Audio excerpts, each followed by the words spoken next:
It's a hugely significant moment for the BBC, under attack for its accuracy and impartiality, the pillars of a public service broadcaster.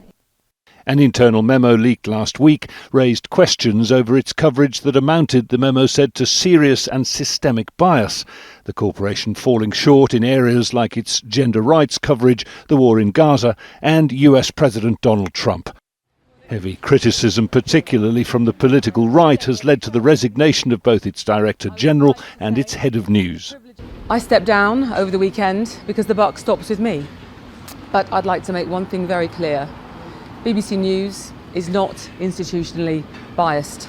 A bad day then got worse when US President Donald Trump threatened to sue the BBC, reportedly for $1 billion, after the corporation accepted claims that a Donald Trump clip was doctored by editing together two unconnected portions of a speech given on January the 6th, 2021. In the clip, broadcast a week before last year's presidential election, the US president appears to exhort the crowd to storm the Capitol building, implying he would be there to fight beside them.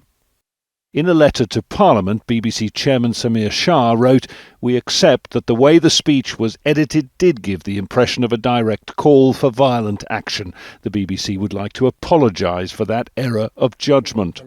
And in spoken comments, Shah rejected the memo's claim that the BBC had failed to address the problems raised. He raised many issues which we take very seriously indeed, really seriously. And I think he points to, I would say, two types of problems. One are individual mistakes, particular errors made on particular stories, and others which point to underlying problems. And we've taken action on both. But serious questions do remain. Why, in some cases, did it take so long to act?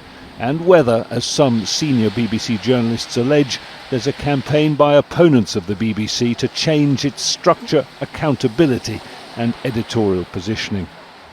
Could all of this prove to be an existential threat to the BBC? Some say it might, either as a decisive blow struck by the corporation's enemies on the political and populist right, or as a crisis of trust too great, its reputation for accuracy in tatters, the public's willingness to go on paying for its services in doubt.